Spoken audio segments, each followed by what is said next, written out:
goes all the way to Los Angeles. About the only reason any visitor to Las Vegas would go this way would be to either see Seven Magic Mountains, which is just up there a bit, or to go to this gigantic outlet mall.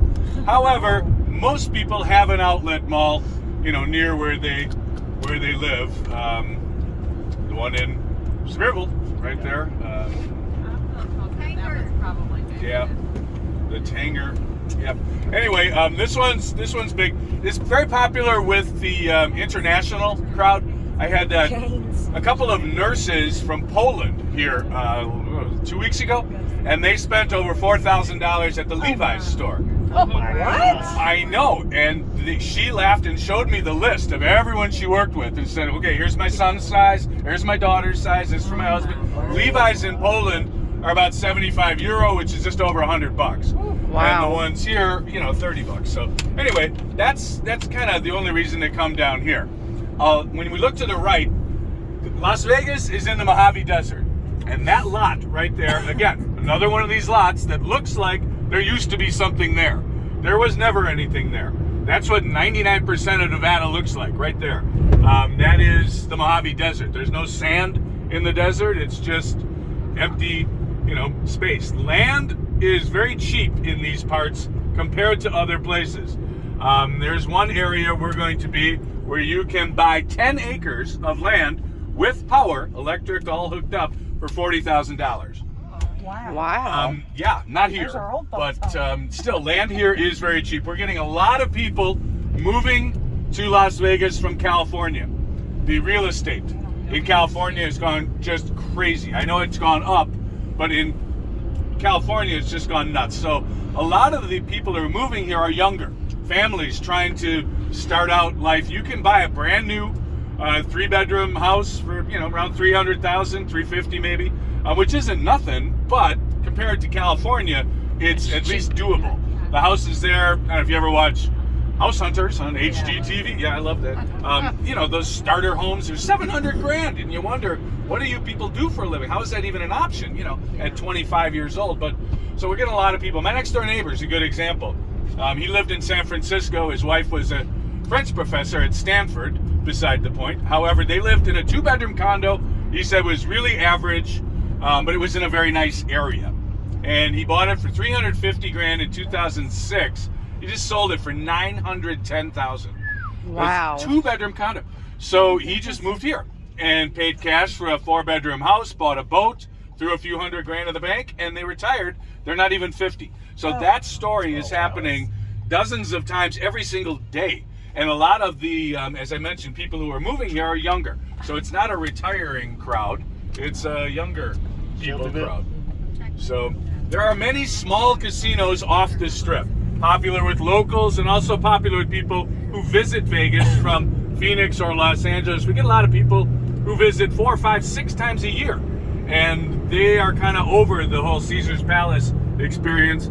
So they check into these smaller casinos. That one, the Silverton, is notable because somebody hit a jackpot on a slot machine that paid $10 million on a slot machine. I know. Yay is right. Good for Can we go there? Way to go.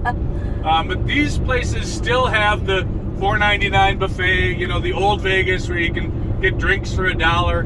Not so much on the strip anymore. We just got the tourism numbers. It's a comprehensive study that happens every 2 years, and it reveals how people are spending money. What are the big economic drivers? And this report was particularly interesting because of the number of people who are gambling. And gambling is defined by $100. Are you going to wager $100 during your visit? And if you throw $20 in a slot machine, you don't count. But if you do that 5 times, then you count. Just for example, is anybody here going to bet more than $100 while you're in town? No. Exactly. 17% of Vegas visitors are gambling. That means 4 out of 5 people visiting Las Vegas are not, which is a huge change. The number one economic driver, as I'm sure you can figure, is conventions. They fuel everything. If there's a big busy convention in town, there's your show tickets, your restaurants, everything else, right? Number 2 is live entertainment. Casinos used to comp tickets to the show not so much. If you've done any shopping for tickets, I mean, Cirque du Soleil tickets can run $300 a pop, and those shows are sold out night after night. That's a big thing. Number 3 is dining. Number 3 is dining. On the last report, it was gambling, but now dining. Again, the old days, it was a buffet. The idea was don't leave the building, don't leave the casino. We don't want you to go somewhere else with your gaming money. So please, here, take a couple of tickets, hit the buffet. And people used to do that. Now, there are many more, much better options for dining. People don't mind spending 2 hours, 3 hours, as long as you make it fun. You know, you can tell me what's coming next and 4 or 5 courses and be kind of playful, a little banter, you know. So people are paying for that. And then fourth is the gaming, which is down quite a bit. One thing that is a huge part of the economy here is construction. It just doesn't stop. If you look, Vegas is surrounded by mountains in all directions. It's called a valley, but technically it's just a giant flat area surrounded by mountains, which I guess is kind of like a valley. But anyway, the construction just continues to go. As more and more people move, the people who build houses, the developers, they want more land. The land in Nevada is controlled by the Bureau of Land Management, who is hesitant. They are hesitant to release more land. It's all about water. We are about there with water. The population in Vegas is just north of 2 million. And we get all our water from Lake Mead. We're going to see Lake Mead a little bit. It's a man-made lake that was caused by the Hoover Dam being built. We'll talk more about that later. But the compromise, the law was 22 feet between houses. That was the law. So to appease the developers, the compromise, now the rule is 6 feet between houses. So if you build a house, you can build another one 6 feet away. As you can see, they're just right on top of each other. But it's kind of like living in a condo. But again, if you're a young family, you move here, you can buy a nice little house. This is kind of the end of Las Vegas. We're going to drive by a complex up here that's actually kind of famous for having the last house in Vegas. I know. So that guy says I'm the last house on the right. He means it. And the rest of this state looks a lot like that, these hills. There are some animals out here.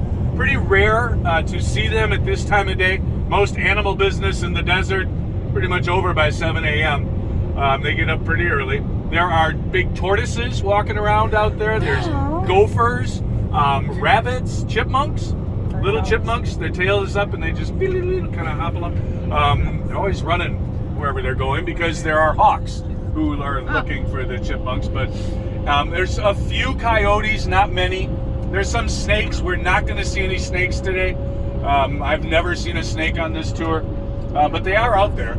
And if you do see one, he is trying to kill you. So, you know, give him a little elbow room there on the snake. But anyway, yeah, this is the last of the last in the development area here. And then it's Mojave Desert. So we will be arriving at Seven Magic Mountains in, I don't know, about 10 minutes, a little less.